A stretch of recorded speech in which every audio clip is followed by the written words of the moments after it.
जब सुने के होई भोजपुरी गाना, बस बजे के चाही गाना।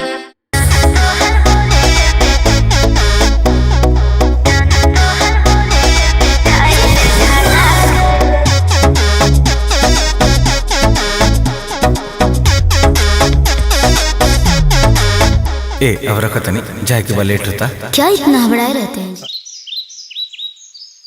अरे का करते रे ऊपर रे? बाबूजी नहाए था नहीं। काम पे जे माइयो के ले लीजिए है राजेंद्र बाबू के दवाखाना पे छोड़ दिए, दवाई खत्म हो गई बा। ठीक बा बाबूजी। ए बेटू रखत नहीं ना, हम कुछ नहीं जान रहे, अभी बात करना है बस।